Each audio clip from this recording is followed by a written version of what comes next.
देश की स्वतंत्रता के लिए आप बार बार विद्वानों से सुनते हैं, ये बात किसने लिखी है? कांग्रेस का एक प्रधान अध्यक्ष हुआ है पट्टाभी सीतारमैया। किसी आर्य समाजी ने नहीं लिखी अपनी प्रशंसा करने के लिए। कांग्रेस का प्रेसिडेंट प्रधान, जिसका आर्य समाज से कोई दूर दूर का भी लेना देना नहीं था, कहीं सदस्य नहीं था आर्य समाज का, वो व्यक्ति लिखता है अपनी कलम से कि देश की आजादी के लिए 85% आर्यों का योगदान रहा। लिखा है कि नहीं? आर्य समाजियों ने बलिदान दिया, आर्य नौजवानों ने बलिदान दिया, मेरी बहनों ने बलिदान दिया, कुर्बानी दी। पर सबसे बड़ी गलती ये कर दी कि कुर्बानी देकर के देश को आजादी तो दिलवा दी आर्य समाजियों ने, पर जिस समय आजादी अच्छे हाथों में लाने की आवश्यकता थी उस समय घरों में बढ़ के बैठे गए। बस ये समझ लिया कि हो गया देश आजाद, वरना इस देश की आजादी के लिए, अरे इसी उत्तर प्रदेश की घटना मुझे याद आती है। गोरखपुर की जेल के अंदर एक क्रांतिकारी, एक नौजवान जिस समय बंद था, अंग्रेजों का खजाना लूटा काकोरी के स्टेशन से पहले जंगल के अंदर, और उसमें पकड़े गए बहुत सारे नौजवान, क्योंकि लिखा था पंडित शोभाराम प्रेमी जी ने, नहीं बिगाड़ा भारत का कुछ दुश्मन की तलवारों ने, और भारत को बर्बाद किया है भारत के गद्दारों ने। गद्दारों ने इस देश को बर्बाद किया है। उन्हीं में से एक चंदन नाम का नौजवान गद्दारी कर देता है, नौजवानों का के लिए अंग्रेजों का मुखबिर बन जाता है, और उसने पकड़वा दिया क्रांतिकारियों को। विभिन्न जेलों के अंदर बंद थे वो क्रांतिकारी, लेकिन पंडित राम प्रसाद बिस्मिल, जो आर्य समाज के अंदर पला बड़ा हुआ नौजवान, यहीं पर जिसने अपने जीवन का निर्माण किया, वो गोरखपुर की जेल के अंदर बंद कर दिया अंग्रेजों ने, काल कोठरी के अंदर। कितनी बड़ी कोठरी थी, पांव पसार करके सो नहीं सकता था, सीधा खड़ा नहीं हो सकता था, घुटने मोड़ करके पेट में लगा करके सोना पड़ता था पंडित राम प्रसाद बिस्मिल का। लेकिन पंडित राम प्रसाद बिस्मिल उस काल कोठरी के अंदर भी व्यायाम करता है, यज्ञ करता है, संध्या करता है, सत्याग्रह प्रकाश पढ़ता है। कई महीनों तक यह सिलसिला चलता रहा, लंबी बात नहीं करता। आखिरकार एक दिन शाम के समय जेलर आया, और जेलर ने आकर के देखा राम प्रसाद बिस्मिल शरीर से पसीना बहा रहा है, व्यायाम कर रहा, दंड बैठक लगा रहा है। बहनों और भाइयों, माताओं, सज्जनों, जेलर ने कहा, रे राम प्रसाद, क्यों शरीर को कष्ट दे रहा है खाम खाम, क्यों बेकार में पसीना निकाल रहा है शरीर के अंदर से? राम प्रसाद बिस्मिल खड़ा होकर के कहता है, बेकार में क्या बोल रहे हो जेलर? बोले, मैं ये बोल रहा हूं कि ये शरीर तुम्हारा सुबह 7 बजे मृत अवस्था में पड़ा होगा धरती के ऊपर। राम प्रसाद बिस्मिल ने कहा, क्यों? कारण? जेलर ने कहा, कारण यह है कि अंग्रेजी सरकार ने तुझे फांसी की सजा सुना दी है, और सुबह 7 बजे तेरे को फांसी पर चढ़ा दिया जाएगा। अरे ये सुनकर के राम प्रसाद बिस्मिल घबराया नहीं, शिकन नहीं आई चेहरे के ऊपर है। राम प्रसाद बिस्मिल हाथों में जो हथकड़ियां थी उन्हें खुनखुनाते हुए कहता, रे वाह जेलर, इतनी बड़ी खुशखबरी सुनाई, मन करता है तेरे को भारी भरकम इनाम दे दूं, पर मजबूरी ये है कि मेरे पास देने के लिए कुछ नहीं है। जेलर ने कहा, फांसी की बात बता रहा हूं, रिहाई की नहीं सुना रहा। राम प्रसाद बिस्मिल ने कहा, इसलिए तो इनाम देना चाहता हूं। जेलर ने कहा, तो पंडित जी एक बात बता दो, कोई अंतिम इच्छा है क्या आपकी? कुछ चाहत है, ख्वाहिश है अंतिम? राम प्रसाद बिस्मिल ने कहा, जेलर पूरी कर दोगे? बोले, बिल्कुल पूरे करने का प्रयास करूंगा। तो राम प्रसाद बिस्मिल ने कहा, तो सुनो, मेरी एक इच्छा है, वो पूरी कर देना। क्या गजब की इच्छा थी इस देश के नौजवान की, आर्य नौजवान की है। दूसरा होता ना, एक हरियाणा के आदमी ने फांसी की सजा होगी। अच्छा अंतिम इच्छा तो पूछे हैं उसकी, बोले भाई अंतिम इच्छा है तेरी?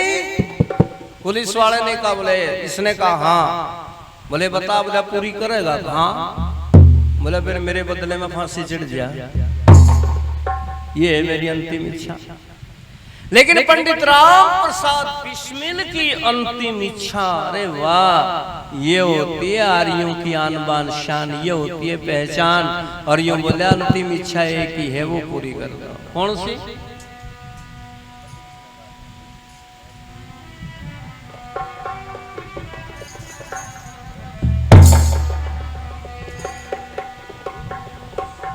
देखो ये बच्चे बताओ, मैंने तर्जमा ज्यादा से आती नहीं, और बच्चों की बात माननी चाहिए। हमारे पुराने भजनी कहा करते, अगर सुख से रहना चाहते हो ना तो बहनों से कहा करते थे बचपन में रहो माँ बाप के कहे में, जवानी में रहो पति के कहे में, और बुढ़ापे में रहो भाई बहू बेटे हैं कहे में। दुख को क्या हुआ मेरी बहनों? दुख क्यों होता है? बचपन में रहेंगी पड़ोसन के कहे में, हैं? पड़ोसन आग लगाओगे, ले ले लो ये सूट, ले ले यू पार्लर, ले ले। बिरन किक के बीमारी चल रही आजकल। और अपना घर तक चोरी करे, खरीदे सामान। जवानी में पति के कहे में रहना था, जब माँ के कहे में रही। एक बार गई थी ससुराल, बस 20 साल बैठी रही पियर में। घर वाला लेन आवे और वह किवाड़ की ओट में खड़ी होके ऐसे टपुल्ले जोड़े, यार मेरी सासू ऐसे, मेरा ससुर ऐसा, मेरा घर वाला ऐसा, मेरे पड़ोसी ऐसे, लठ बजवा के रखा पीर कर सासरेगा। और फिर होगी बुढ़ी, भैया का राज चलेगा, भतीजा का हो गया, बोले बुआ जा जड़ा तेरा ठिकाना है ना, उड़ जा। और फिर उड़ा जाके पहुंची तो वहां घर वाला बुढ़ा हो गया, खाट में पड़ा, फिर बैठी है भाई पकड़ के, जो बच्चे गंडा घोरे बैठी है। आज छोरा नु गए था, आज बहू नु गए थी, क्यों लठ बजवावे है बुढ़े का? तू तो 15 दिन पियर में काटिया होगी, इसने धरती में कोई उठे को ना, इसलिए। और 3 बात हमारे लिए कहा करते थे भाई, बचपन की आजादी से बचो, जवानी की उपाधि से बचो, और बुढ़ापे की शादी से बचो। ये भी तो खैर नहीं होती, आज से 30, 40, 50 साल पहला होया करती थी। एक लुगाई बीरबानी मर गई, बोला दूसरा ब्याह कर दो, वो भी मर गई, तीसरा ब्याह कर दो, वो मर गई, चौथा ब्याह कर दो। 70 साल की उम्र में मूछ कटवा के तैयार हो जाएगा, ब्याह करवाऊंगा, यह हालात है अपने यहाँ। लेकिन सुना, अरे क्या गजब की इच्छा थी, इसलिए बच्चों की बात माननी पड़ती है।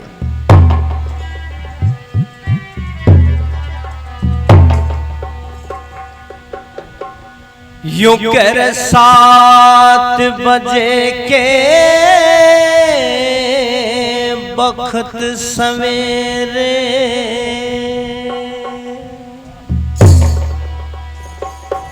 जब मैं फांसी पाऊंगा,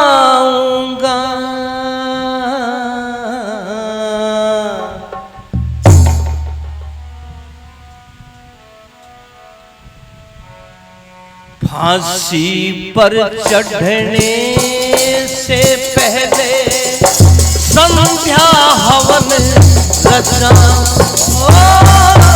7 बजे के वक्त सवेरे, जब मैं फांसी पाऊंगा, फांसी पर चढ़ने से पहले संध्या हवन रचा। घी सामग्री दे देना, संध्या हवन कराऊंगा, रचाऊंगा। जेलर ने कहा, अरे राम प्रसाद, मौत से डर नहीं लगता, फांसी से डर नहीं लगता। राम प्रसाद बिस्मिल ने कहा, मौत और फांसी डरने की चीज नहीं है जेल। क्यों? आप शस्त्र बंद होंगे सैकड़ों, मेरी जान अकेली है, जिसको आपने मृत्यु समझा वो तो मेरी सहेली है। जेले पटी हमारा मन शर्म तबाही जेली है। हथियार अंतिम था फांसी का, वो भी बला सरदेली है, वो भी बला सरदेली है। मरने का कुछ फिक्र नहीं हो,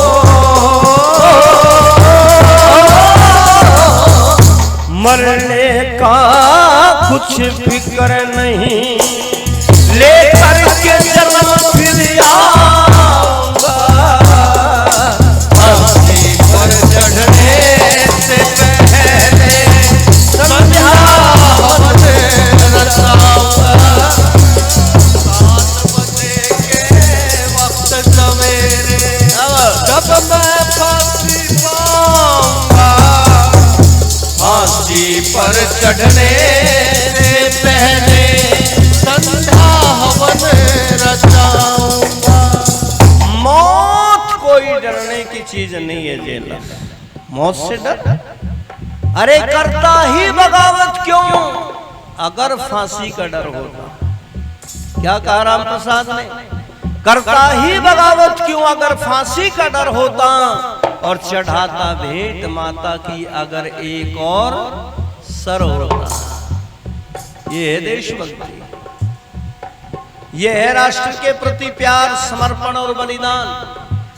जेलर ने कहा रे राम प्रसाद, ये जो संध्या हवन तू करना चाहता है, इसके करने का लाभ क्या है, फायदा क्या है? राम प्रसाद बिस्मिल ने कहा, जेलर जो तुम खाना खाते हो, रोटी खाते हो, भोजन करते हो, इसका क्या लाभ है? जेलर ने कहा तो शरीर की खुराक है। तो राम प्रसाद बिस्मिल ने कहा तो आत्मा की खुराक क्या है वो भी बता दो। जेलर ने कहा मुझे नहीं पता। आत्मा भी खाती है क्या? कुछ बोले बिल्कुल खाती है। क्या खाती है?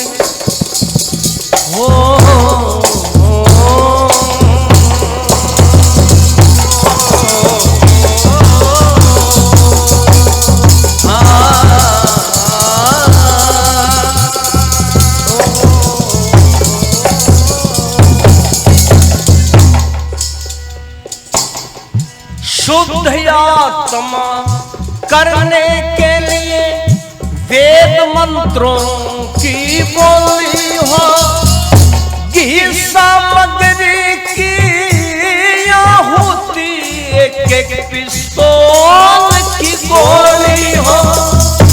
आजादी के जंग में लड़ती नौजवानों की टोली हो,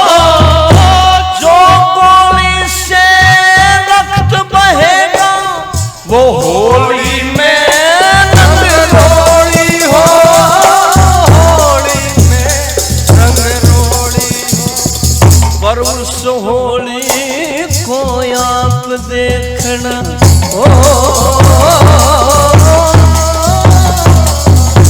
उस होली को आप देखना, मैं तो चला ही जाऊंगा।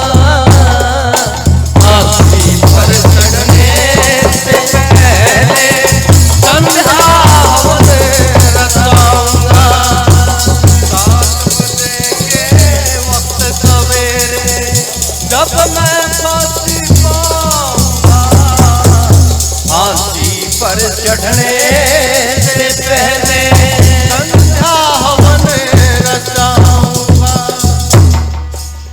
राम प्रसाद बिस्मिल का शुद्ध आत्मा करने के लिए वेद मंत्रों की बोली हो, घी सामग्री की आहुति एक एक पिस्तौल की गोली हो, आजादी के जंग में लड़ती नौजवानों की टोली हो, और जो गोली से रक्त बहेगा वो होली में रंगरोली हो। पर उस होली को आप देखना, मैं तो चला ही जाऊंगा। ओए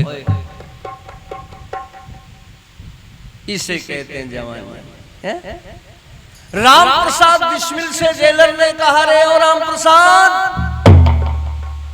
एक खाना बचा हुआ है आपके बचने का, सुबह फांसी टल सकती है, मौत से बच सकते हो। कैसे? माफी नामा लिख करके दे दो और तुम्हारी फांसी की सजा हट करके उम्र कैद में तब्दील हो जाए। राम प्रसाद बिस्मिल ने कहा, जेलर फिर गारंटी दिलवा दो इस अंग्रेजी सरकार से कि फिर मेरी कभी मृत्यु नहीं होने की, मैं कभी मरने का नहीं, मेरी मौत नहीं आने की। जेलर ने कहा, इस बात की कोई गारंटी नहीं दे सकता, कल तुम फांसी की सजा हटवा करके और उम्र कैद में बदलवा लो, हो सकता है जेल में बीमार होकर के मर जाओ, ये कोई गारंटी नहीं है। नहीं है ना? बोले नहीं। फिर एक बात बताओ, मौत आनी है ना? कि बिल्कुल। अरे भले आदमी, जब मौत आनी है, देश के साथ में गद्दारी करूं, फांसी की सजा हटवा के उम्र कैद में तब्दील करवा दूं और फिर भी मेरी मौत होगी, तो कल देश की आजादी के लिए हंसते हंसते फांसी के ऊपर चढ़ना, ये मेरे लिए सबसे बड़ा पैगाम होगा, ये मेरे लिए, राष्ट्र के लिए और अपने परिवार के लिए बहुत बड़ा काम होगा। इसलिए कल मुझे फांसी पर चढ़ने में ही गर्व महसूस होगा। जेलर बोला, भाई एक बात बता, मौत से तो बच जाओगा ना? अरे मौत से बच जाएगा भले आदमी। राम प्रसाद बिस्मिल ने कहा, बच जाऊंगा कोई बात नहीं, पर मर जाऊंगा तो 9 महीने के बाद किसी माँ की कोख से जन्म लेकर के फिर आऊंगा, और दोबारा से जब 18-20 वर्ष का होऊंगा तो अंग्रेजों की छाती पे फिर चढ़ जाऊंगा बम लेकर के, निकाल दूंगा देश। जेलर ने कहा, अगर लड़का ना बना के लड़की बना दिया भगवान ने, तो सुनो बहनों माताओं, राम प्रसाद बिस्मिल हंस के बोले, तो और बढ़िया बात होगी। लड़का पैदा हुआ तो एक राम प्रसाद बिस्मिल बनूंगा, और यदि भगवान ने मुझे लड़की बना दिया, 18 वर्ष की आयु होते किसी सुंदर से नौजवान से शादी करके, 1 नहीं 2 नहीं 10 नहीं 18 राम प्रसाद बिस्मिल पैदा करूंगा, और एक के बाद एक को तैयार करके तुम्हारी छाती के ऊपर चढ़ाता रहूंगा और तुम्हें 7 समुद्र पार निकाल करके आऊंगा। अगले जन्म तक का दावा कर रहा है। अब वाले का तो इस जन्म का भी दावा को नहीं है। कहियो ना, हम पूछेंगे वह नौजवान क्या हाल है, बोला जी बस एक पैर धरूं, दूसरे की आस को नहीं। मैंने कहा धरे ना दूसरा, जहां खड़ा यहीं खड़ा रहो, बस वेल्ड करवा ले धरती के साथ इन पैरों का, खतरा इसको। बोला जी एक सांस ले, दूसरे की कोई आस को नहीं। क्या करेंगे देश के लिए? पर राम प्रसाद बिस्मिल क्या कहता है? ओ जेलर एक बात और सुन ले मेरे,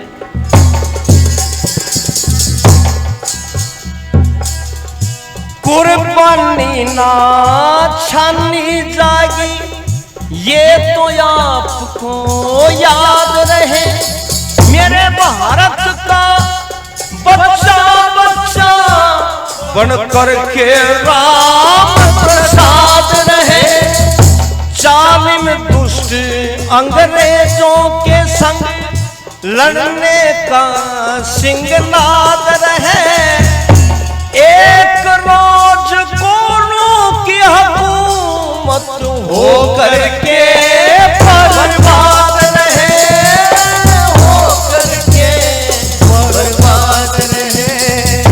भारतवर्ष के घर घर में हो मेरे आर्यवर्त के घर घर में क्रांति की आग लगाऊंगा, फांसी पर चढ़ने से पहले संध्या हवन रचाऊंगा, 7 बजे के वक्त सवेरे जब मैं फांसी पाऊंगा, फांसी पर चढ़ने से पहले संध्या हवन रचाऊंगा। पर सज्जनों, बात तो वही थी, सच्चाई जो जेलर बता रहा था। सारी रात राम प्रसाद बिस्मिल गीता का स्वाध्याय करता रहा, सत्यार्थ प्रकाश को पढ़ता रहा। सुबह का जब समय हुआ तो जेलर की बात बिल्कुल सत्य निकली। क्या हो गया?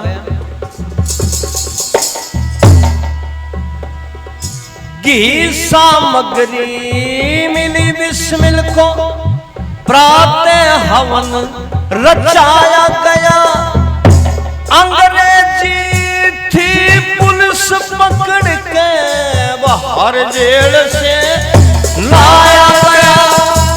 7 बजे थे ठीक बहादुर, फांसी पर लटकाया गया।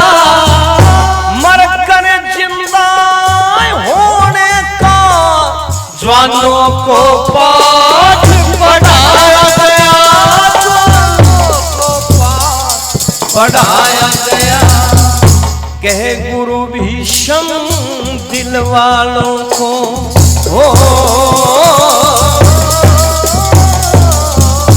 दादा भीष्म दिल वालों को मैं ज्यादा नहीं रुलाऊंगा। फांसी पर चढ़ने से पहले संध्या हवन रचाऊंगा। ये है आर्य समाज और श्री ज्ञान जी महाराज की देन।